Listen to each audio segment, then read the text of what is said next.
Hello guys, welcome back to Lunatic Astrology. Today I'm your astrologer, Lori Lothian. Today we're gonna talk about the eclipse on the star Algol, which can be a malefic and difficult placement, happening lunar eclipse at 27 degrees of Taurus on the November 19th date. Now, we're also going to talk about some cool asteroids involved in the sky at the same time. Venus is sitting with Icarus, yes, whose wings melted. Pluto with the god of Eros, vitality and life force, passion and all of that. And we're also going to talk about Uranus on Albion. So these asteroids have sort of peripheral stories to tell us about the sky at the time of this eclipse. We're going to do the all signs and look at your rising sign first, and then your moon and sun if you're born at night. Often the moon will be the more accurate and the sun if you're born in the day. How do you know? Go to astro.com, put in all your birth data, including your time. You'll end up with your rising sign. If the sun is below the ascendant, descendant line on the chart, it's a night chart, and you are definitely going to love to listen to your moon sign, but listen to all three. Now, before we do the all signs, also a couple of short orders of business. One, check all my stuff in the description box below. You don't want to miss a beat. I'm having a big run up to build up my newsletter. I just hit the 1-year mark of doing my weekly forecast newsletter called Cosmic Moonshine, a swig of weekly astrology news. And I want to reach a goal of 1,000 subscribers for my current 650 by the end of the year. I'm running a contest during the month of November in which, if you subscribe to my newsletter, I'm going to gift you automatically a free download to my 90-minute profections course, which I just taught live as part of my Divine Timing Masterclass. For free, you get that one module. There's 4 modules in the course, and I hope you'll enjoy it. That's my bribe, my ethical bribe. Sign up for my newsletter. You get a 30% discount off of all readings with me for a one-time use. And you also get entered into a draw every month for a free reading. So why not, right? And then I get to connect with you on a weekly basis with great detailed weekly forecast content written by me. All right, moving on. Let's talk about the sky.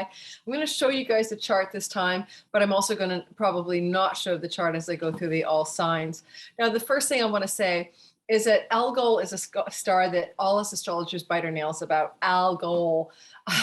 It's about the eye of the Medusa, and the Medusa was a gorgon who turned people into stone, and she had her head cut off by the hero Perseus. So it has a story about losing one's head, and it also can be a story of death, right? She died. And in fact, it's a weird star because at its very best, it can promise money or business success, and it's worst, you get your head chopped off. But for the most part, it's considered to be a difficult or malefic star. Sometimes in your natal chart, if you have it well placed, you can work with that star. But in the most part, for the general populace, like an eclipse is about lunar and solar, and this is a lunar eclipse, things that affect the world events are on the world stage as well. So it's not so great for the collective. It could be quite daunting. And my mic is coming in and out of focus. And so, but on the other hand, on the good news, there's a beautiful trine between Pluto and Venus on the day of the eclipse. And then there's a T-square to Pluto from the sun and the moon. So we're going to look at the sky. And I would say in a nutshell that this eclipse is bringing radical, disruptive, maybe jolting energy of change over the 6 months that follow the November 19th eclipse for the world at large. It could disrupt currency, stock market, food supply chain stuff because it's Taurian energy being activated. Uranus is in Taurus, where he hasn't been since the Great Depression. He's been there in earnest since 2019. In a lot of ways, we're already feeling this. There could be new innovative technologies coming in that help us with our earth-based things. But on the other hand, it also can mean things like it did in the 30s, which is disruptions to the environment, to the food chain supply, and all of that. Think about the Dust Bowl and the Great Depression in the United States. But on the other hand, the reason I'm talking about Uranus is that the eclipse in Taurus, where Uranus is sitting now, is the first of a series of eclipses throughout 2022. This is the initiatory eclipse of a new eclipse cycle. Now, it is a partial lunar eclipse. And so it's not the most, potent that way. And the nodes are actually out of sign with the actual eclipse. So the nodes are still hovering in the end of Gemini, and for instance, the actual moon, sun moon action is over in like the Taurus Scorpio axis of the chart. So, there's a lot going on here. the 27th degree of Taurus, where Algol sits. Algol can be alcohol, addiction, or disruption and head chopping off energy. It's kind of got a whole mashup of negative stuff. If you have any planets near that 27 degrees of Taurus, well, you're certainly used to Algol, but you may feel this eclipse a lot more than the rest of us do. Whew, I've got no planets at 27-ish Taurus, right? Or 27 on the angular Scorpio, or 27-ish, of the Aquarius Leo axes. Any planets there? Now I do have one of those. I have your natal Uranus at 27 Leo, so I could get a nice little bolt or jolt from this eclipse for my Aquarius rising self. But stay tuned for that part of the chart reading. Let's go ahead and take a look at the sky, and let me show you what I'm seeing. Just before I do that, I realize, hang on a sec. Oh my God, I just lost the whole picture of you guys and I can't even figure out where you are. Give me a minute. I need to get a snack. I'm having a hunger attack. I just finished my last client. I'm recording on Halloween, October the 31st. Hey guys, I'm back. I just had to munch something down. My God, you get a sugar low in the middle of the day. These are delicious. No, I'm not an affiliate for the brand. Oh my gosh. Okay. Sorry about that. Let's get going. And let me show you the chart. Okay. So then I'll do the all signs. So let's talk about collective stuff. I wouldn't want to be invested in the stock markets right now. There's no doubt about it. I would kind of think we're heading into some kind of serious turbulence by the end of the year. Triple witching day, third Friday in December looks pretty daunting with a Venus on Pluto around that time. So just keep in mind what we could be seeing from this eclipse. Eclipses can take up to 6 months to show their hand, honestly, is that November 19th eclipse could be about economic stock market turbulence of some sort in the world. Now, also, there is a strong possibility of food disruptions, as I said, or supply chain disruptions. We're already hearing Christmas might suck because of that. So there's, and dour stoic Venus will be in Capricorn, from November 5th to, well, I love Venus, but in Capricorn, she's being like serious, sober-minded about money, about resources, about, there's no like fun, love, and frivolity here. And she's in the sign of Capricorn from November 5th till March the 6th, like, hello, getting ready to, around Christmas, meet up with Pluto. So money, goddess, Venus, Pluto, death, rebirth, and that Pluto zone of the chart, that's exactly where we had since 2008, subprime loan scandal, the recession, the Occupy Wall Street, the scandals of Wall Street. Okay, we'll see what happens, right? Now, let's go into the sky here. You can see there's the moon at 27 Taurus, there's a north node. That's what makes an eclipse happen. It's when the sun and moon are close to the north node. So we have that. You can see the node is over here in Gemini, and this is going to be moving the node into Taurus over the course of, by January, and we'll be having eclipses up here, in this part of the sky, the Taurus part, but we haven't had eclipses for approximately 18 to 20 years. So back like in 2003, 2004 kind of thing. So we're back again, right? And I really want to say that, in your own life, you can see eclipse cycles are very powerful about what areas of our life every, possibly 19, 20 years, we have more focus on. The collective, however, is different than the individual. So let's say a few things. And then the way the sky is lined up, it's lined up because this is the eastern horizon at the time of the eclipse and where I'm living in Vancouver. So these houses are not permanent places, okay? But if I was thinking about this in terms of the United States natal chart, which I can do, let's make that true and we'll make a few assumptions about it. And if you don't like this kind of stuff, you can jump to the all signs, and just skip the general reading. But why not just stay tuned and see what I might say that could have value for you as well. So the United States is a Sag rising, right? So you can see that the eclipse corridor where the moon is sitting at the time of the eclipse is actually, don't look at that, is actually over here in Taurus, the 6th house. In mundane astrology, that's the health of the people. That's the work and labor force that can also be connected, therefore, to the economy.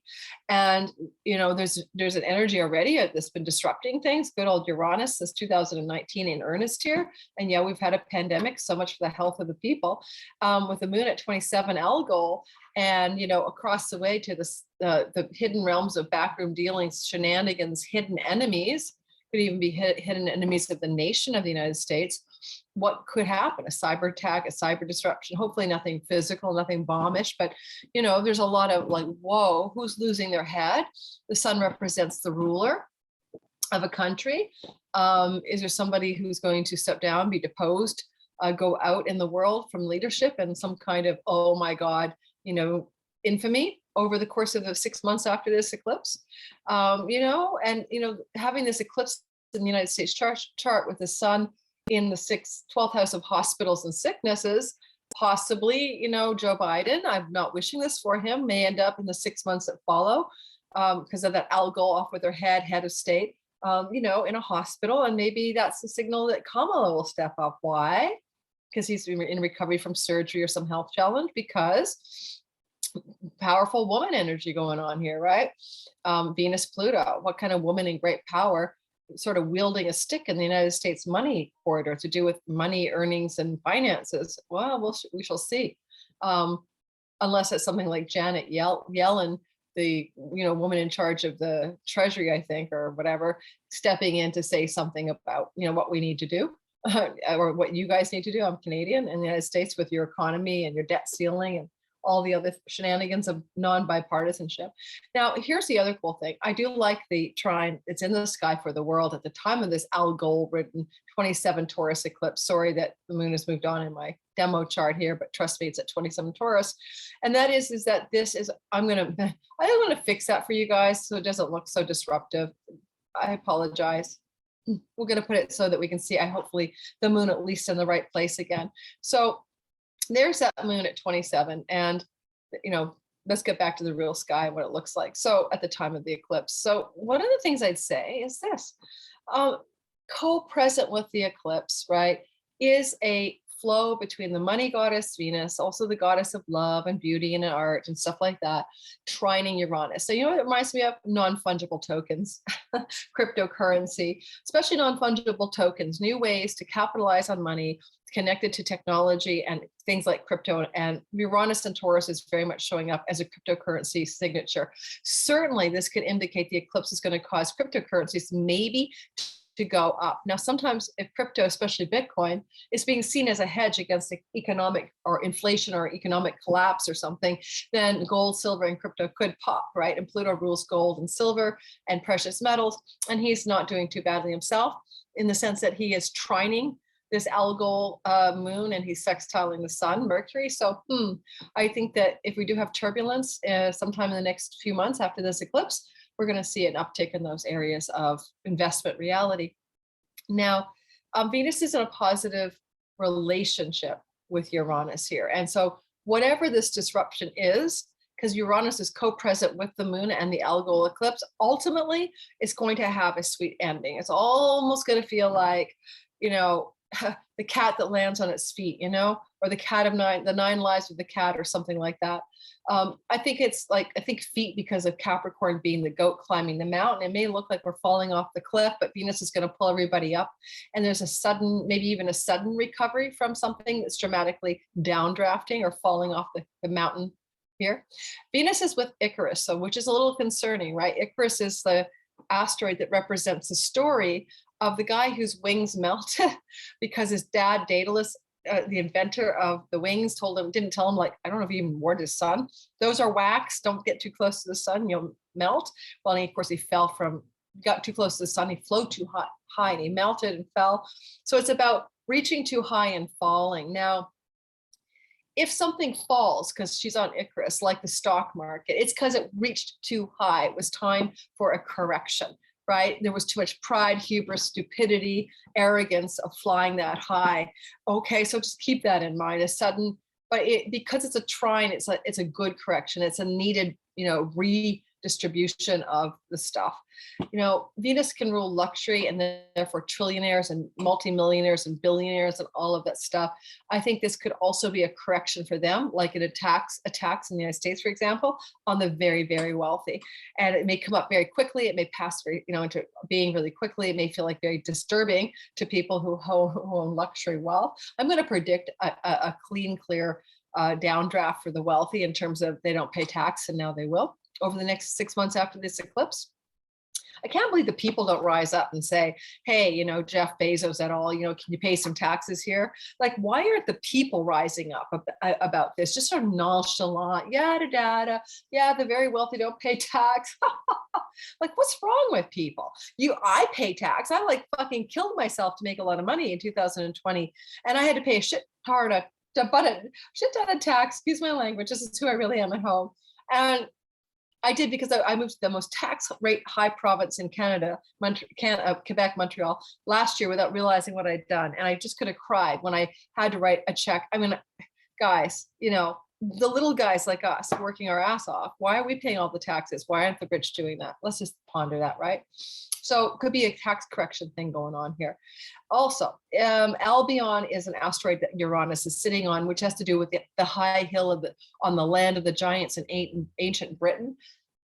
I mean, the land of the giants, you know, in the mythology of the peoples that were giants before us exists all over the world, including in the Bible. And skulls have been excavated with these giant heads and long skeletons. So it's about an archetype of first peoples that were maybe more advanced or certainly bigger than the modern day humans. And I don't know, there's a mystical quality to the Albion high hill thing. But in this software, the particular creator, Roderick Kidston or something, has a delineation. I'm going to read that to you because, you know, Albion is not an asteroid that I use a lot, but that it's with Uranus trining Venus on the eclipse, co-present and all that makes me wonder, you know, how would this play out in that trine to Venus? Exactly, maybe. All right, so here's an example.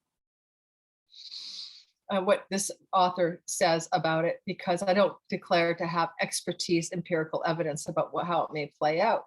But Albion is asteroid 15760, the ancient name for Britain, meaning the world above, the high hill where giants once lived, doing the same thing over and over, fixation, going through the motions, running on autopilot, automatic defense mechanisms, accepting dogma because it comes from on high. Well, how about the dogma that the stock market should be this inflated? What about running on autopilot with economic measures that don't really work? Just a few thoughts. Okay, I see this as a positive, disruptive energy here. All right, so what else is happening in the sky? There's a beautiful Mercury trine Neptune co-present with the eclipse. We know that's kind of like a dreamy, positive, special vibe. Neptune and Pisces to Mercury. It could offer up some kind of sweetness that has to do with, you know, a hopeful vision or a dream or an aspiration or creative art becoming mercurially trined. I still think a lot of this could show up as non-fungible tokens. Go Google it, for people's art, creativity and stuff suddenly taking off and having new, like, sort of curated platforms and stuff. I think it's the wave of the future. I think it's going to be that things like I'm doing YouTube videos for free, we're going to start doing curated non-fungible token content that one person can buy and own, stuff like that. So, I mean, that kind of makes me think that artists and musicians will end up getting some new direction in the 6 months, maybe from Mercury. Mercury's going into the heart of the sun. He's invisible here. He's kind of undercover. And this invisible Mars will be rising after the 29th of November. Way after, maybe 2 weeks after, but he's going to Cazimi the sun then. So I also would say, because he's coming into the heart of the sun, a lot of this eclipse won't really show its hand until sometime maybe in mid-December, when Mercury spits out the other side of the sun. So again, this turbulence in the markets, some of this certainly won't happen until at least the month of December. Don't look for this stuff to happen on the 19th of November. That's not how eclipses really work anyway. All right. Any last thoughts I have here? I did Icarus. I did Albion. You know, Pluto's sitting with the asteroid Eros, you know, passion, life force, erotic energy, you know, impulse for life, which is not Pluto's thing. You know what I mean? The god of death. And this is Eros energetically, the son of Venus, but Eros is about life force and all of that. So I don't know, if Pluto on Eros, you know, in Capricorn, in a trine to that moon, there's something about this deep impulse for erotic life force stimulation that's trying to happen. Like, what does it want to bring to life? What does the god of death want to bring to life in a very exciting and passionate way for the collective? I'm not sure. More stuff to do with sustainable agriculture, tending the environment and the land. This is a moon in Taurus. And finally, you know, maybe with Uranus there, maybe possibly there's going to be an event in the global time of 6 months after, of some environmental disaster that's going to wake us up to finding a new passion for the earth herself. I don't know what kind of environmental disaster, but something that captures the heart of the world, like a major disaster, a huge flood, a huge volcanic eruption would be very Uranian. All right, and last but not least, there's a T-square here, and Jupiter is a good guy. He's god of Mount Olympus. He's at the tip of this T-square from this particular eclipse. Now, the moon has moved past its connection with Jupiter, so it's almost like you could say something that happened a little bit earlier than the actual date of the eclipse may be triggering energetically from this eclipse. But Jupiter can be legal, law, leader, sometimes politician. Sometimes it needs to do with schools and education. T-square. Will the United States close its schools again? Will COVID surge again? Last hurrah. Will there be changes in educational structure? Unfortunately, there was an attempt in the United States, for instance, to make tuitions free for college students and stuff. I think that didn't make the Better Back Bill or whatever it's called. But those are Jupiter themes. And Jupiter in air has, Jupiter likes to travel. He's a god of travel. Air is airplanes. Let's make it serious, right? There's a T-square to air travel here. Is it vaccine mandates? Is there pressure with Algol, off with their head? Will there be the people, the moon, really fighting back? Will there be legal Jupiter lawsuits in the United States, Canada, and other countries against forced vaccine mandates because a travel passport is a mandate? You can't get travel without if you can't leave the country of Canada without a double vaccination, or even travel domestically within Canada by the end of November, which is coming in, believe me, there's going to be constitutional lawsuits. So maybe we're looking at this over the 6 months of this post-eclipse. There's a bunch of we the people object, and there's going to be a bunch of lawsuits and fighting against the kind of heavy-handedness that governments are putting in place around the vaccine versus simply telling people to get tested, before they get on a plane, and giving people an option. Just thinking, guys, I don't have a stance on this. I am not anti-vax, okay? Or not pro-vax either. I'm intelligently neutral. All right, so let's go ahead and do the all signs portion of the reading. I'm going to come back to you. And those are just some thoughts about a crazy ass wild card eclipse. Don't do magic on an eclipse. Oh, don't do magic on an eclipse. I wouldn't do magic on a full moon anyway, but just watch out for that eclipse energy for, doing your intention setting and stuff like that. I don't think it's a good idea. You never know where an eclipse is going to land you. You're like, oh, I shouldn't have done that. So unpredictability and wild card qualities that eclipses have don't support doing like intentional magic on those times. All right. Okay, let's go ahead and do the all signs. I think I'm just going to start with Aries and go with the tradition. So give me a second. Will I advance my chart to the Aries gets to go first story? Yeah. Coming up for the Aries rising, sun, moon, and ascendant. Don't forget, before I start, please like and subscribe. Don't forget to hit the bell for notifications so you don't miss my videos. Help my channel grow. I would really appreciate it. And don't forget to sign up for my newsletter. As I mentioned earlier, you're going to get the chance to get a free 90-minute, really useful course on how to use the divine timing tool called Profections. All right, let's get going. Sad. I'm going to keep it at a nice clip. That's my thing lately. I don't want to go too long, but you're going to get some juice out of this. All right, so Aries, sun, moon, and rising sign, which I'm an Aries, sun, and moon. So, what happens when we have an eclipse in our second house, right? With Uranus nearby, we could have a rags to riches story, right? We could get that. We could get, a sudden, like, not even off with our head in a negative way, maybe a sudden like whoop for like, Uranus brings rags to riches energy when he goes through a second house. I'm certainly not in the riches, so I could be going from rags up. But some of us Aries will have a sudden dramatic change around earnings and money in our life in the 6 months that follow this eclipse. And it could show up before that. Eclipses have a ripple back effect of at least a month before. So keep that in mind. The moon is being activated in that second house, but it's not just about your money.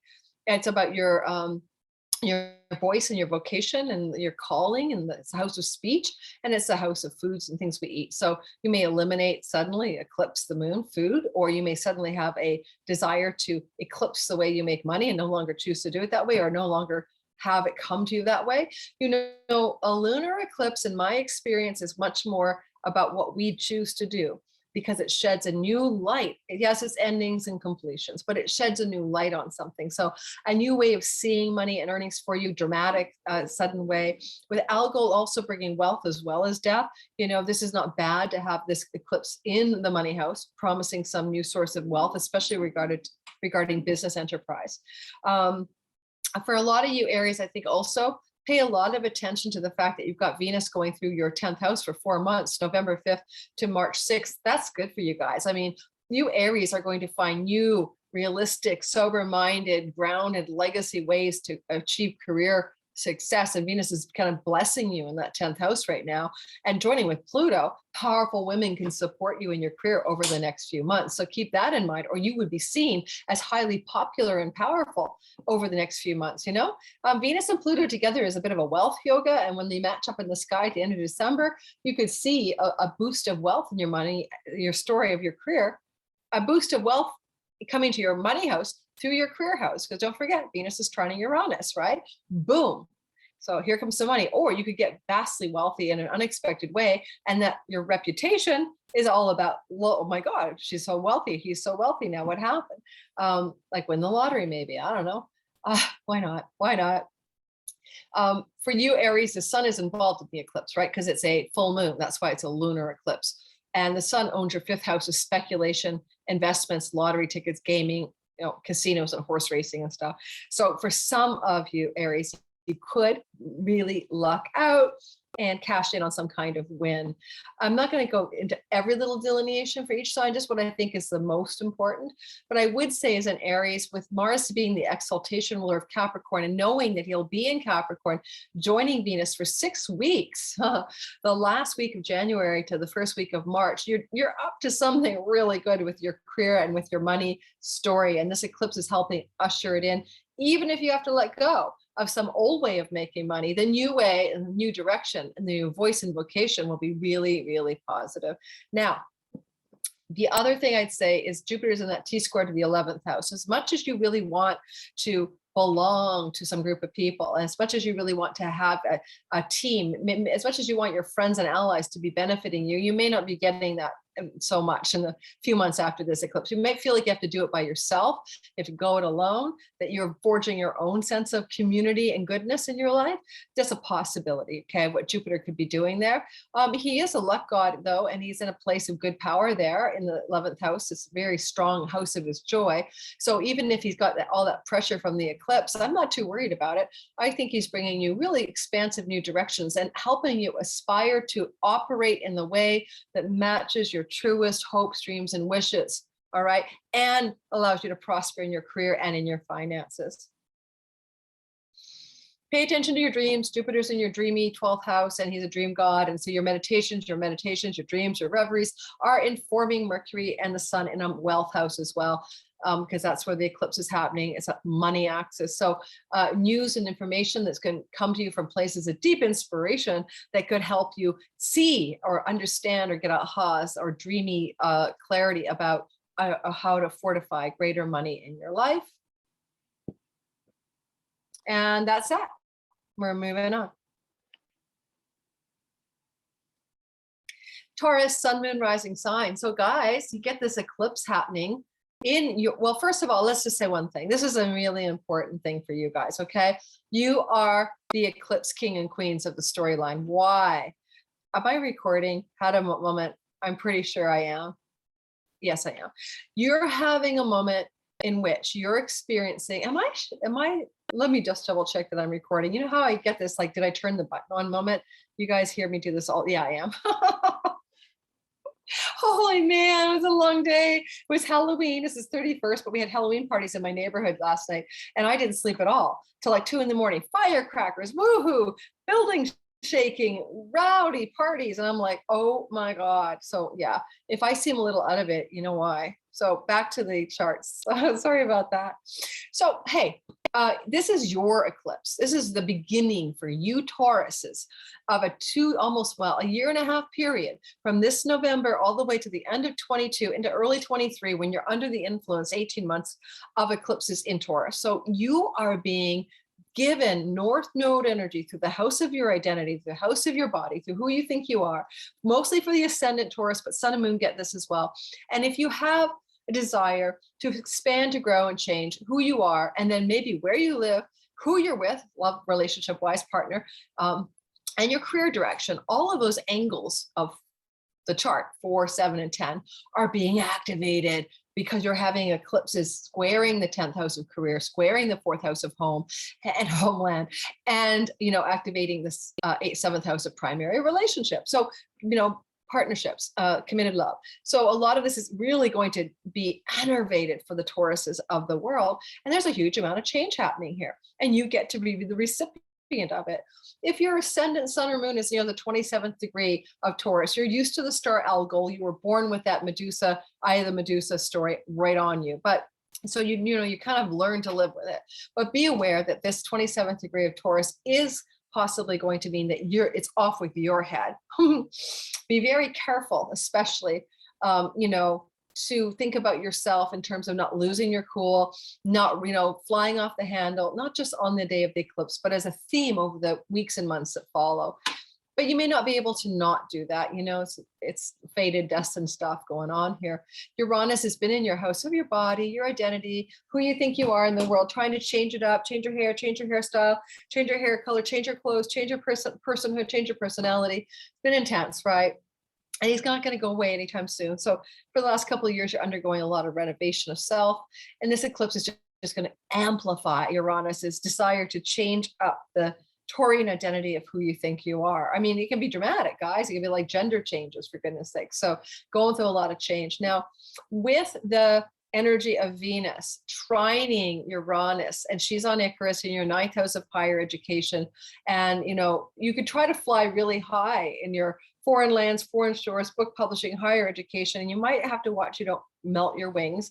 But there is that trine from Venus, the god of benefic stuff, to Uranus in your first house. And that can be a very exciting development, especially if you're in colleges or universities, for instance, that you're going to discover something new about who you are in relationship to what you learn. And again, with Venus up there, it could be a female professor or teacher that incites this big shift of identity through education.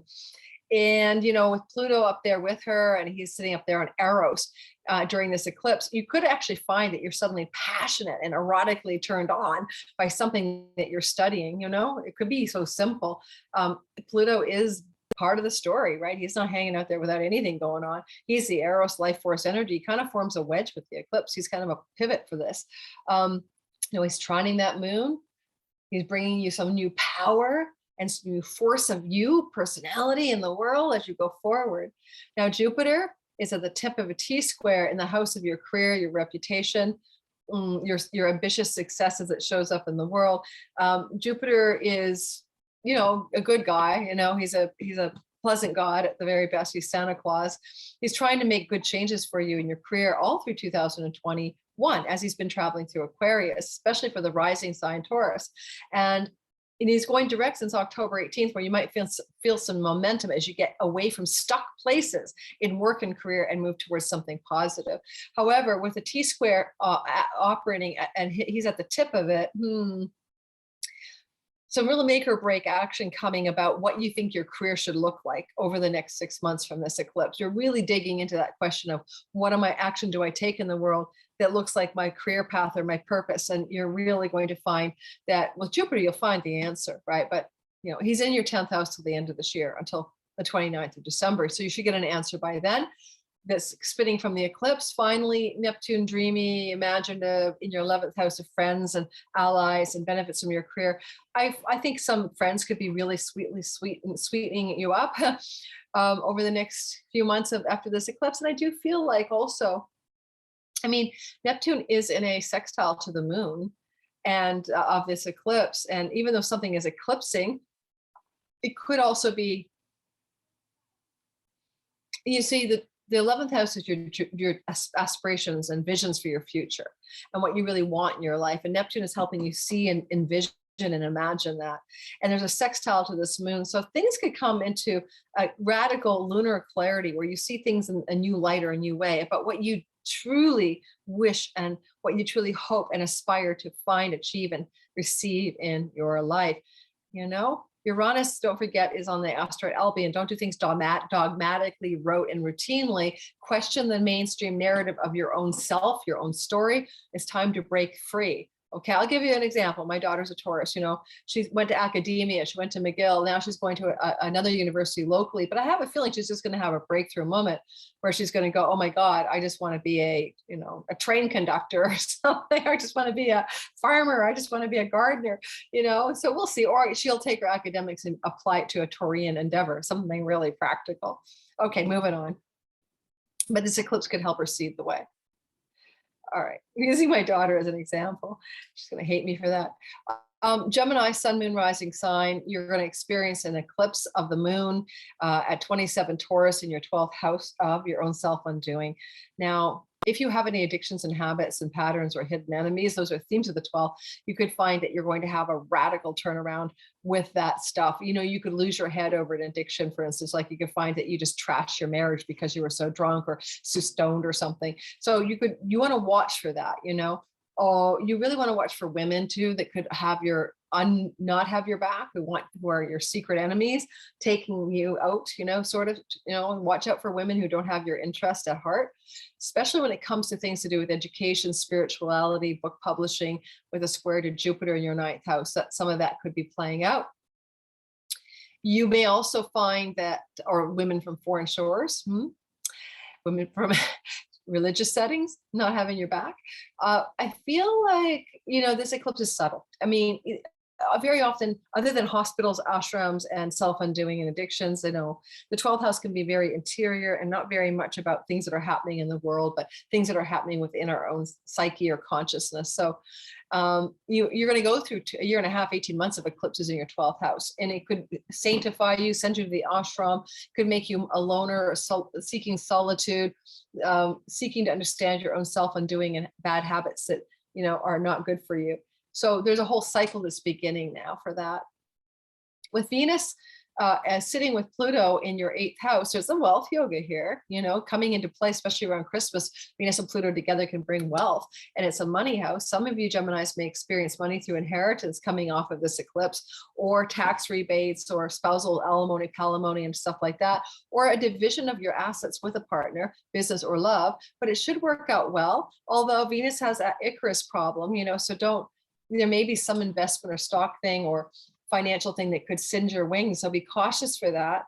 But for the most part, it looks like more positive with Venus trining Uranus, and sudden wealth developments could pick up for you guys in the 6 months that follows eclipse. Look for the lunar quality where it's your own new understanding or revelation or insight about it that opens the floodgates to that, you know? If you're trying to divide assets with a partner because you're separating, it would be like an aha about how to do this equitably. So it's a win-win, just an example, right? You know, with Neptune, dreamy Neptune in your 10th house of career, a lot of you Geminis have been confused about your career and how you want to do things for the long time, since 2011, 12. However, Neptune's past the midway part.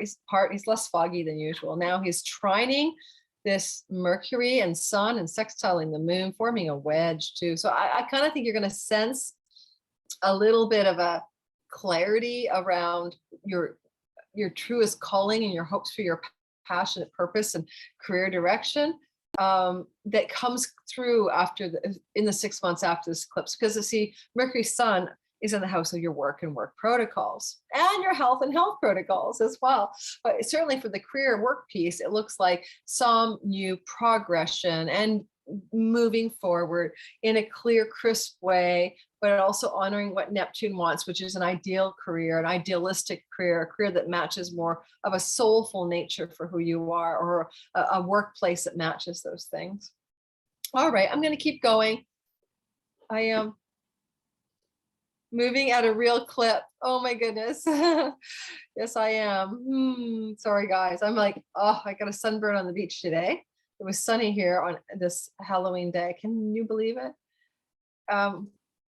Okay, I just having the weirdest thing with my software, so bear with me. So also, the lunar eclipse for the next sign. Can I keep going at this clip? I think so. Cancer, sun, moon, and rising sign, you're experiencing an eclipse of the moon on the star Algol at 27 degrees of Taurus, all right, in your 11th house of good spirit. Now, it's kind of a sweet spot anyway, so I don't know how bad it can all be. This is a very rewarding house, financial gains from your career, and people want to help you with things, your dreams and wishes, karmic rewards. I don't know, it can be that bad. It's a good house for this moon. And, you know, like the moon is exalted, which I didn't mention earlier, in Taurus. So even if it's on Algol, it's a strong, strong moon. And I think that you could find, because you are Cancer and the moon is your person, right? Cancers, you're ruled by the moon, right? Leos, you're ruled by the sun. So you might find that this exalted moon could take you the other side of the Algol story and bring you wealth instead of death, you know, or off with your head. In a house of karmic reward.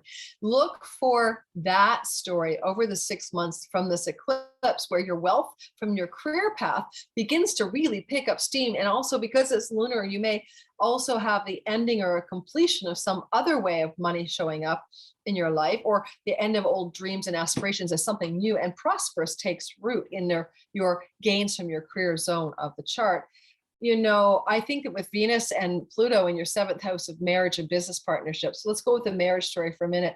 Venus is in a trine to Uranus in your 11th. If you're a single Cancer rising, you could have a friendship or someone in a social circle suddenly take a shine to you, and you could fire up a really fast and furious new relationship. If you're already with somebody and you're committed already, married or together for a long time, Venus here, her wings are singed under the light of Icarus. And even though she's trining Uranus in the house of the karmic reward, it could be the reward that the relationship comes to an end. I mean, you may find disruption in primary love relationship going on from this eclipse. And Pluto has been terraforming your, say, marriage house since 2008. How has that felt, you Cancers? You've gone through transformative, significant other relationship stories for a long while. Even if you're married, then your marriage has been full of this upheaval, death, and rebirth for quite a while. I would say as well, because Jupiter is at the tip of a T-square, squaring the nodes, squaring really squaring the sun and moon, in your 8th house of money that you get through your spouse, alimony, investments, tax rebates, savings, not savings, but stock investments, 401k kind of thing, mortgages.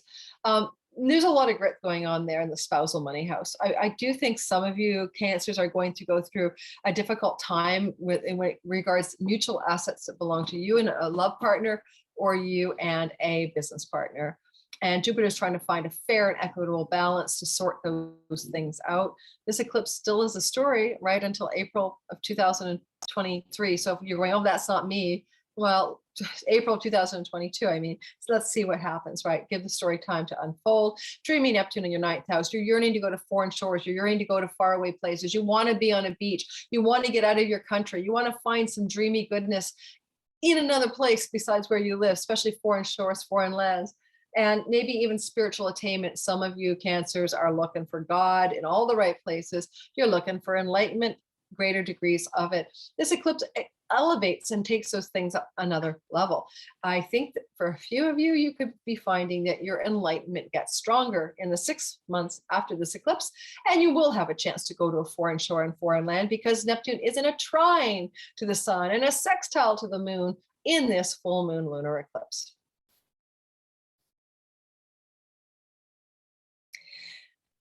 Leo, sun, moon, and rising sign, you're going to have this eclipse energy coming into the story of your career. A few of you Leos are going to have the completion and end of one career and a beginning of a new, or revelations about how to begin the new career direction with this, eclipse in the 10th house of your chart.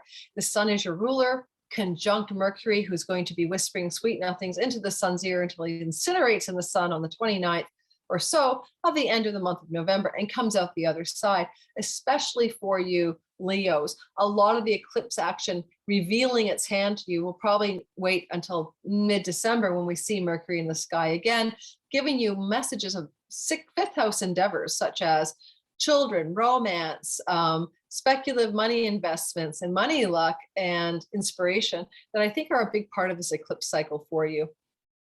I think you're really trying to figure out also the balance in your life between home and career, or things that are going on in your private domestic life, and how much you want to shine your big full moon light in the world. A full moon in the 10th house of career is you showing up with a go big or go home career objective. So there you go, Leo. Uranus has been making changes in your career house for the last, since 2018, actually, but in earnest since February of 2019. So you're feeling this desire to electrify your career, change it up big time, go outside the box, be unconventional. And by the way, use the internet, which Uranus rules technology and the internet. Finally, dreamy Neptune is, well, no, T square Pluto in your 7th house. A lot of you Leos have marriage problems or business partnership problems percolating in the 6 months after this eclipse. Jupiter wants nothing but justice and fairness, but he is the god of blessed endings. This T square could definitely bring a possible end to a significant business or love relationship coming for Leo, sun, moon, and rising, especially Leo rising.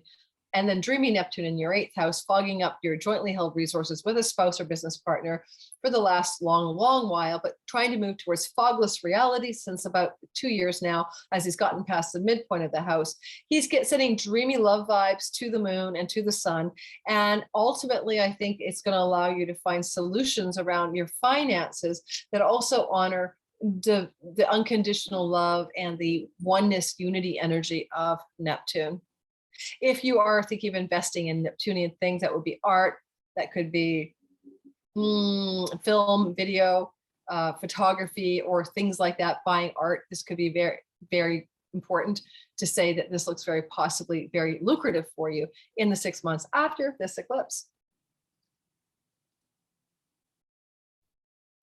Virgo, sun, moon, and rising sign, you're going to have a lot of juice in your house of higher education, colleges and campuses, dharma, sustained learning of a tradition of any kind, like astrology is included in that. Also foreign lands, foreign shores, and trips and travel to them as well. Finally, as something to do with maybe spiritual guides, teachers, and religion. Now here, this exalted moon sitting up there on Algol, you could have like a real dramatic shift around things to do with your education or to do with foreign shores and travel and trips. Like you could take a trip to a foreign land, lose your head because you fell in love with it, decide to move there. Or your education can take a really exciting and dramatic turn over the course of the 6 months following the eclipse.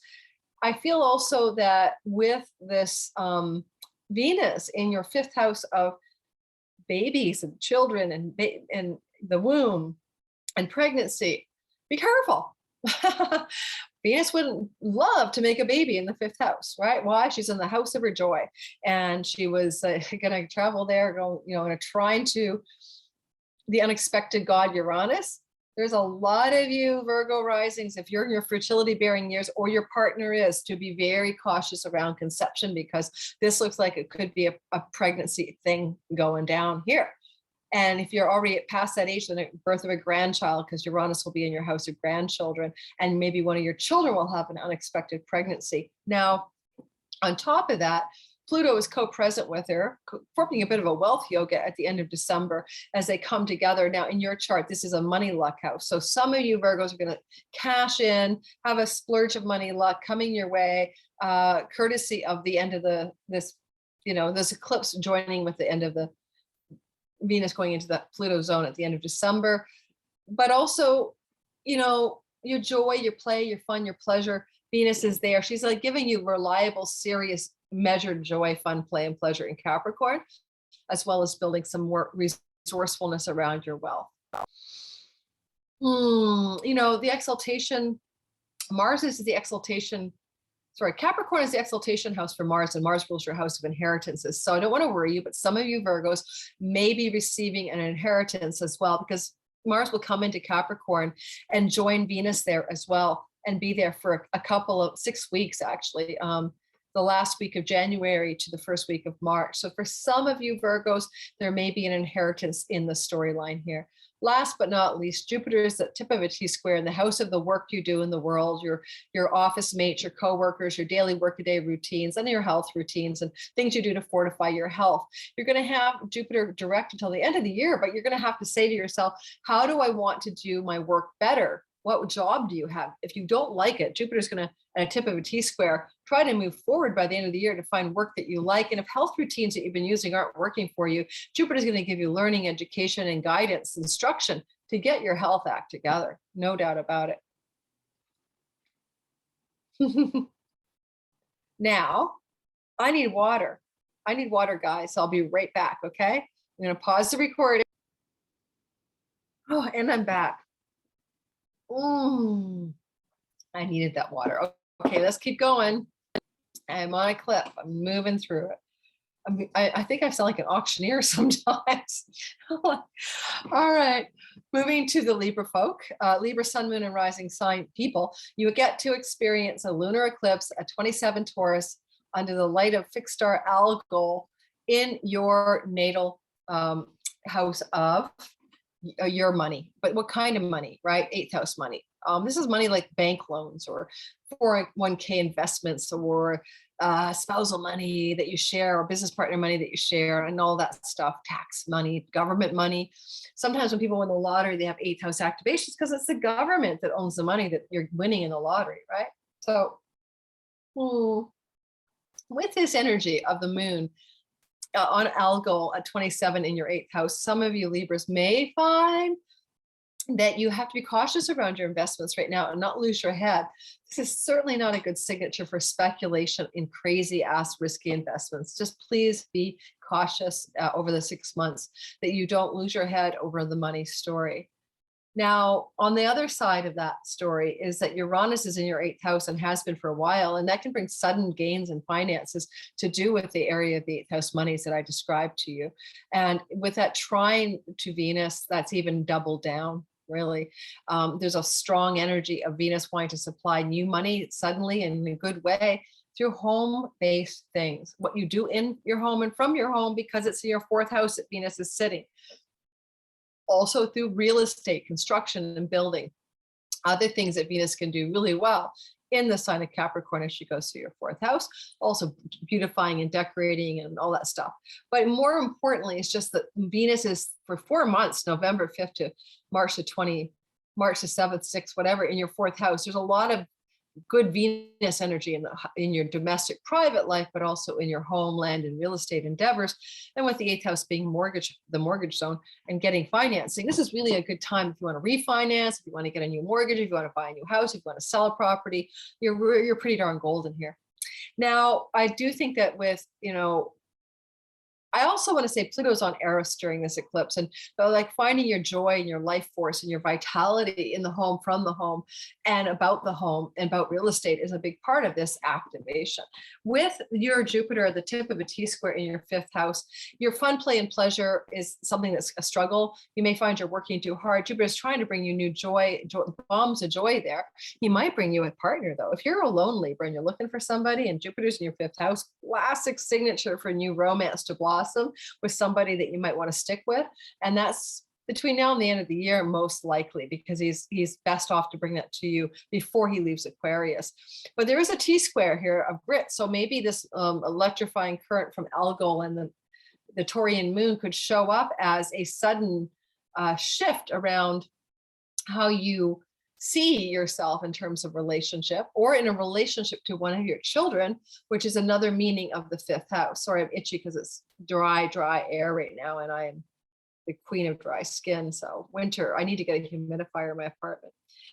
All right, next. Yeah, I'm living out by the ocean, but it is still dry air. Vancouver is a very crisp weather on sunny days. What else can I tell you guys? Neptune, dreamy and lovely in Pisces in your sixth house of work. Certainly you have been working around themes of spiritual, your work has gotten very spiritualized maybe over the last, since 2011, 12.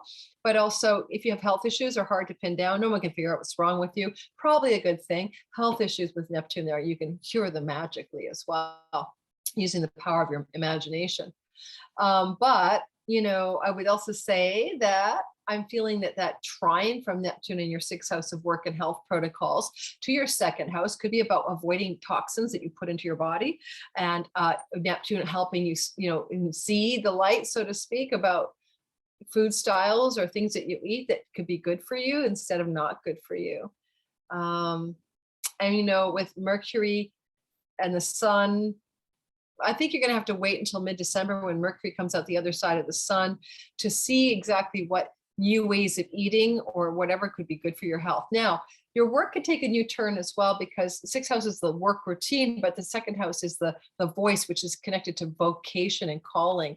So some of you may find that's going in a new direction, that you may find Neptune gives you a new dreamy vision of the work you wish to do in this world, and you begin to put it into action. Okay, anything else I want to say? Avoid the status quo with Uranus on Albion. It's like a bad formula to stick with, the way you've done your money before, the way you've done your investments before, the way you've done your bank loans before, the way you've managed your joint resources with your partner before. So Libra, shake it up. Time to do something outside the box in order to see some of the fruition of the third week of December. Looks like a bit of a bounty and a wealth yoga in the house of your real estate and home. Okay. Hope that's helpful. Taurus, sun, moon, and rising sign. The moon is happening in the lunar eclipse moon is happening in your 7th house of primary love partnerships, business partnerships, and sometimes your clients, and legal affairs and contracts you need to sign, negotiations and stuff, deal making and stuff like that. Well, for some of you Scorpios, this is going to be a lucrative new contract of some kind, because there's business success with Algol, right, as well. And the moon there is shining this fullness of light in the house of contracts. So some Scorpios will sign deals or contracts that may connect to some new area of endeavor in your life that could bring you something pretty exciting, maybe, especially with Mercury on the sun in the 1st house, which is negotiating and investigating, because he's in Scorpio, what you need to know in order to sign those deals, or that deal, if it's a deal or deals, I don't know. But as Venus is in your 3rd house with Pluto, some of this stuff may have to do with aunts, uncles, cousins, siblings, or short distance travel. There's a trine from Uranus in the 7th house of your marriage partnership. And it could be like in the eclipse aftermath, you and your beloved take the relationship to a new direction. Venus trine Uranus in your 7th house of committed love. And if you do, you might do it because of 3rd house things, like a change in your location of your neighborhood, a trip somewhere you take together, short distance travel. Pluto is going to be meeting with Venus at the 3rd week of December. Could bring some wealth to you, okay, that you could not be seeing coming, and some more money, but again, connected to the 3rd house areas. And if you feel like taking a trip anytime certainly anytime when Venus is in your 3rd house, which will be November the 5th to March the 6th or so, she's blessing you to travel, and wherever you go, you may find something juicy and illustrious and good for your love, good for your relationship, and good for maybe your money. I do think that with Jupiter as a tip of a gritty T-square in your 4th house of home and real estate, there's a lot of tension there that's been playing out and maybe peaking right now around this November 19th. And it may take till the end of the year to straighten out. Uncertainty, attention around an opportunity where your home, land, and real estate, or where you want to live, but you're not sure. And then by the end of the year, as Jupiter leaves this sign of Aquarius, you'll have some clarity. But this unclarity or lack of clarity is being provoked by the eclipse. And there's more grit there, a lot of uncertainty there. But don't worry, it will work out at the end of the year. Some of you will be moving because of Jupiter finally getting direct motion action, and you'll be knowing that you're moving, okay, between this eclipse and the end of the year. Anything you want to learn from home too can be really good for you with Jupiter there, okay? Neptune is dreamy and alive in your 5th house of romance, love, and children, and fun, play, and pleasure, and creativity and the muse. So a lot of you, if you're artistic Scorpio, you're feeling the vibe, you're really up for new levels of creative energy. And with a trine to the sun, Mercury, and a sextile to the moon, forms of sort of an outlet of goodness in the fifth house. I'd say for a lot of you Scorpios, please lean into romance, lean into imagination, lean into your muse and your creative expression in the months that follow this eclipse. It will be very rewarding. And with Algol being a bit of a wealth star when it's not killing somebody, it can really lend itself to some significant wealth that can happen through your business or love partnerships as well. Okay, I'm really liking that. Don't want a baby, be careful. Neptune is in the house of fertility, and some of you could have an unexpected, oh my God, pregnancy. So be careful for that if that's not something you want.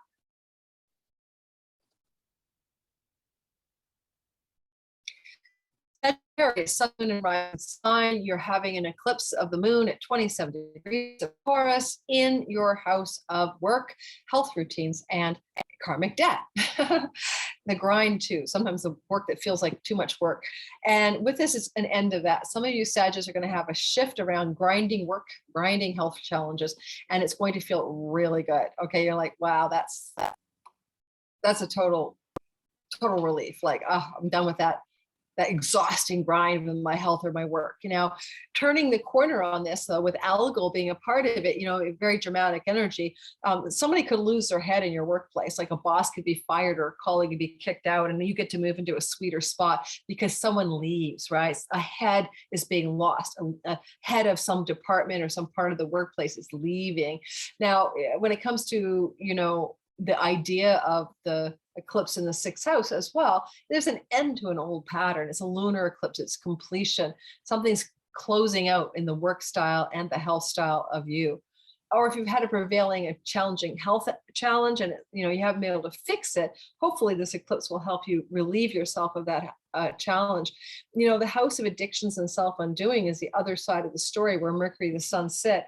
So be careful therefore of, you know, people who, first of all, it's hidden enemies. So Mercury there, some kind of hidden, sneaky, stealthy messenger that might not have your best back in the workplace. Be careful around that. But also, how do you maybe undo yourself in your health and in your own wellness? How do you do things that are addictive, for instance? Well, Algol, the star is associated with alcohol, could actually help you get out of that and change that forever. Like a complete end. I know a couple of Sagittarius I think drink too much, and I'm sure that they would be Sag sons very happy to let go of addiction, especially alcohol. This eclipse can take the head off of the alcohol beast, you know. We call her the wine witch in the Sober Sisters groups that I was a part of. All right, so what else? Jupiter is a tip of a gritty T-square in the neighborhood of where you live and in the place of siblings. Now, there's very likely going to be a bit of a gritty tension with a sibling, maybe an aunt, uncle, cousin in the 6 months of this eclipse fallout, as well as something to do with where you live and not feeling so great about it, or challenges regarding skills-based education. Maybe you signed up for a course and it's canceled. Maybe you thought you wanted to go in a certain direction, you changed your mind. I don't know. But that tension will resolve by the end of the year when Jupiter gets out of your third house. And we'll let that story go for now. You know, you're coming into some money, you Sagittarius. You know, Venus and Pluto, or Venus is in your second house of money, and she will increase it in Capricorn. She's there from November 5th to March 6th. And there's going to be a big pileup with Mars there and everything else, and Juno later on in the year. We won't get to that yet, but you definitely have some good money stories happening, especially around the third week of Christmas. Maybe it's your Christmas bonus. It's really good and you're so super excited by it from your workplace. I would definitely see that for some of you Sagittarius, but also the possibility with that trine from Venus to Uranus of an unexpected sudden development in the workplace that you didn't even necessarily see coming, that leads to some greater financial gain in your story. So yay, who wouldn't want that? Dreamy Neptune in the fourth house of home. You wanted to live near water. You've been confused about where you want to live. You're not sure you belong. This has been ongoing for like 2011, 12. Now Neptune is trining this Mercury sun in, you know, Scorpio and sextiling the moon.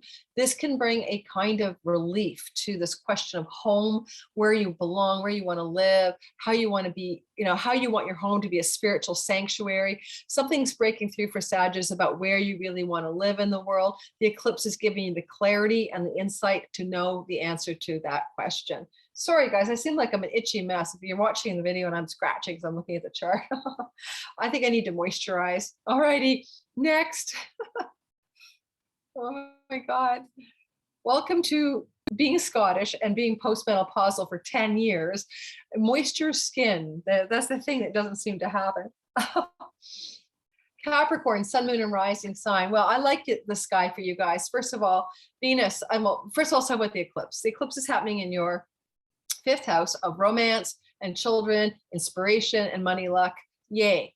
What a great place. But, it's just a good zone of the chart. It's a lucky house as well, it's a good house. And Venus is, and the moon is exalted there, but against Algol. Now, if you need a money story, this could bring you some really good money developments, even some money luck. And if you need to get rid of something that's getting in the way of your fun, play, pleasure, and joy, you could just chop it off with their heads. Like you could kick a kid out of the house because it's the house of children.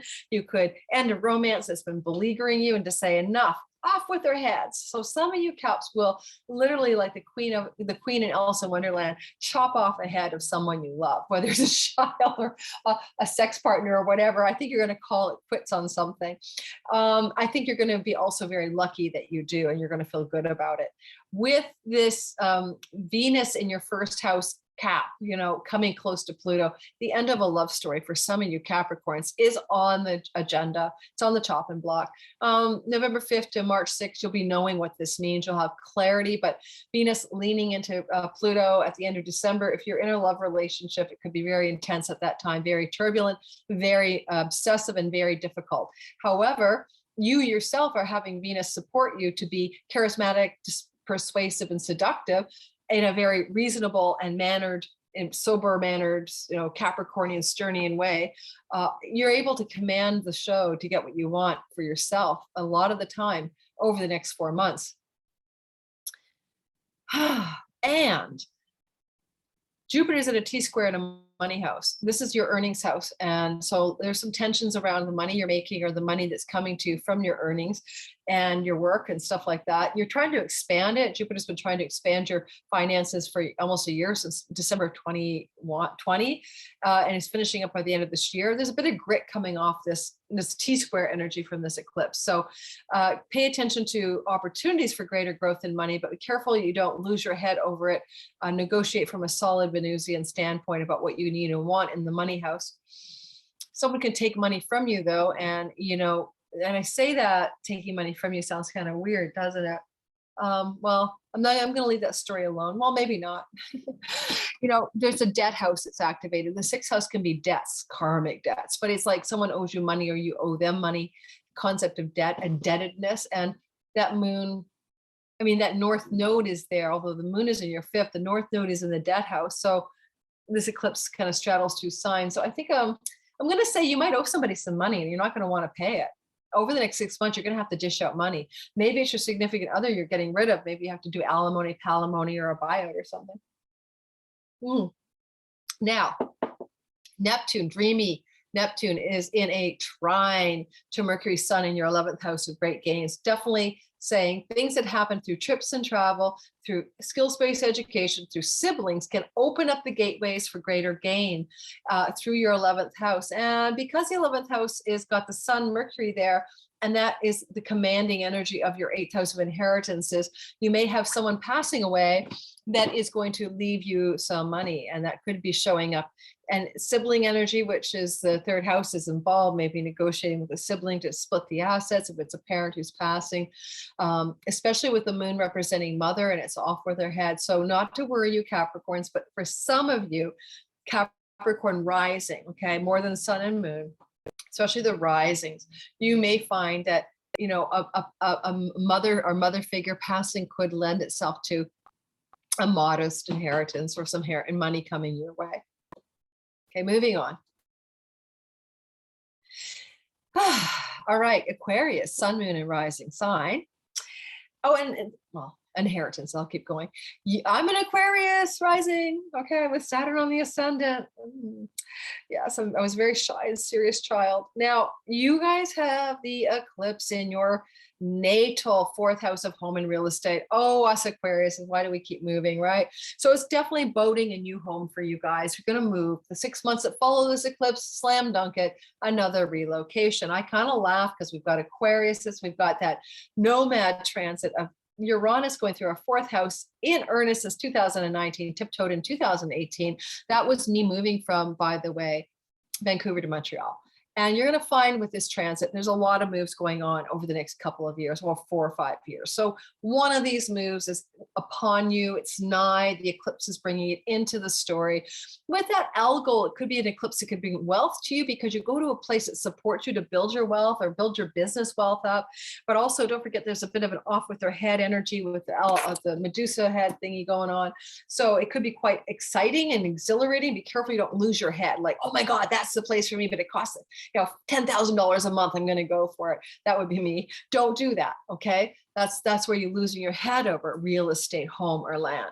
Stay calm, keep your demeanor, like go with the flow, but don't lose your head over something. Relax, trust the universe to show you the way. Now, also with, Venus being in your 12th house and meeting up with Pluto, especially around Christmas time, a lot of you could find your resources improving. This is a wealth yoga from foreign land business. Now, PayPal, Stripe people who use online payment processors like me, who are Aquarius rising, could see this be an uptick in your financial fortunes through your online payment processing systems that gather money from foreign shores and lands toward you.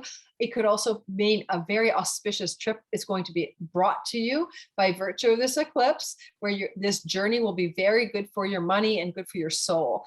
And maybe it's going to be a place of great beauty because of Venus in the 12th, but very Capricorn, rocky seashore shorelines. You know what I mean? You got to put the pieces together, and a very transformative trip. I might escape Canada by the end of November before the vaccine passport forces me to never leave this frigging country again without a double vaccination. Don't ask me about it, guys. I don't want to talk about what my issues are. All right, but I'm just saying.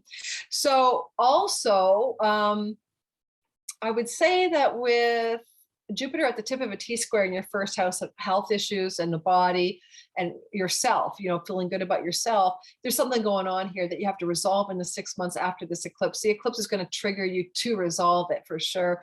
It has a lot of energy to do with home, career, body, self. There's a T-square in that direction.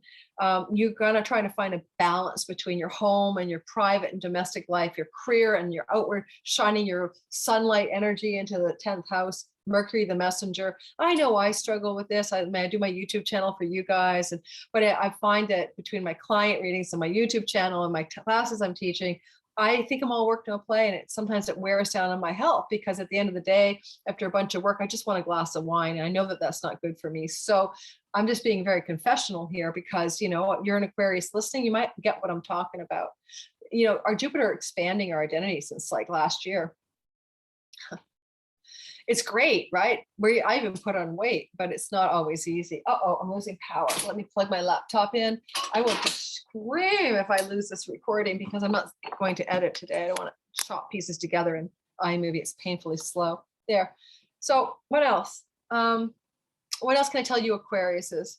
Neptune dreamy in your house of money and earnings. Well, yeah, big story since 2011. How to make money in an ethical, unconditional, loving, transcendently good way that appeals to your soul. Yeah, Aquarius, we got that going. And then confusion about money and resources too, especially from career as well. But he's been kind of past the midpoint for a couple of years. Now we're getting more clarity and the fog is lifting. He's trining the sun in the 10th house of this eclipse and Mercury, and he's sextiling the moon in the 4th house. And this is going to bring you really good, sweet deals around Neptunian things and money. Neptune, film, video, photography, storytelling, music, art, and creativity, high imagination and mysticism, okay? More flow on the money story. Fog is lifting. The eclipse starts to generate that for you. Yeah, and Uranus is sitting in your 4th house, and that same old Albion. If this move is coming, it might be outside the box of things you've done before. It might be something very different than you've normally done. I was thinking of moving to a small studio place on an island out in the middle of the Gulf Strait called Salt Spring. And that would be really outside the box because I've always lived in cities. I'm a city girl, New York City, Washington, D.C., Vancouver, Ottawa, Montreal. And then I'd be a country girl, right? So where you're moving for some of you, and if you move in the next 6 months, and good luck not moving, North Node eclipses through your 4th house, right? That's going to move you all the way through 2022 into the spring of 23. There's definitely moving happening, guys. All right. Anything else I want to say? No, that's about it. And What a clip, eh? Pisces, sun, moon, rising sign. You're having a lunar eclipse in your third house of trips and travel and the neighborhood you live in and sibling relationships, aunts, uncles, and cousins, and skills-based learning and online and social media stuff. Well, Uranus has been there since 2019. I bet a lot of you Pisces have picked up your social media skills, your online world, and got very busy there. I bet you a lot of you have also fortified and strengthened or changed your relationships with your siblings. And you also may be looking at, from this eclipse, a possibility of a change of location for where you live to a new neighborhood. You also could set, you know, it doesn't have to be across the country. It could be like at the, you know, the hood over on the other side of town or something, or not too far away. I would say that, you know, watch out for losing your head with a sibling. If you're close to a sibling and you have a lunar eclipse on Algol, your sibling can cut your head off. You could cut your sibling's head off, metaphorically, losing one's head. Be careful, be measured, be moderate. Don't get into arguments you can't take back with a sibling, okay, or possibly cousin, aunt, or uncle. Now, I also would say that a trip could be very electrifying from this eclipse. In the 6 months that follow, you may take a journey that's really going to be exciting and could increase your wealth, because Algol does have the potential to bring some wealth. Mercury is in your 9th house at this eclipse conjunct the sun in the house of its joy. This is great for you, Pisces, to find a course of study or a course of teaching that's going to really electrify your chart and take you to another level, as well as aligning more clearly with your true calling and dharma, which is another meaning of the 9th house. You could also get support from your ruler Jupiter in your 12th house, where he's trying to bring you big shamanic dreams, inner insights, spiritual guides, teachers, and educators that support your dharma and your true path, your true calling in life. And he's going to be in a bit of a gritty T-square, however, because, you know, Jupiter is the lord of Pisces, right? He's going to be in a gritty T-square during the eclipse. So there's tension between, you know, the 3rd house of siblings and online stuff and education, the 9th house of foreign lands and foreign shores, and Jupiter in the 12th. For some Pisces, there's a push-pull between, you know, do you want to even be in the country that you're currently in? There's also push-pull between the idea of trips and travel and not being able to get your dream trip off the ground, because both the 12th and the 9th are trips to foreign shores, and, you know, you've got gritty connections. Jupiter rules travel, and you can't travel with Jupiter at the tip of a T-square. Maybe it's the plague that's been hitting us, it's stopping you over the next 6 months. Maybe it's justice issues. You don't get your legal status, your visa, your passport, or your vaccine passport. Something could hold you back from travel in the 6 months ahead. Okay, so there's just that. And dreamy Neptune in the house of your body is trining the 9th and sextiling the 3rd. Well, you know, you are the mystic of the zodiac, and your modern ruler has been going through your first house since 2011. And if you Pisces are listening to this, especially rising, and you're not feeling like you opened up to high creativity, musicians, artists, poets of the zodiac, transcendent ones, connecting to magic and mystery and the alternate realms, if this hasn't been a part of your reality, I'd be surprised. A lot of you guys have got it once every, oh my God, 160-year initiation of your modern ruler, Neptune, in your first house. So, and you could say that this Neptune that is sextiling the lunar eclipse can bring a completion of something to do with something you're learning or studying, a skills-based education that will launch you into a new higher level of your amazingness as a Neptunian magical being in the world. Yeah. And, you know, with Pluto and Venus in your 11th house of good spirit, this is really good for your money and gains from your career, which will pick up. And I suggest you do your career from a place of service that Neptune always wants to serve.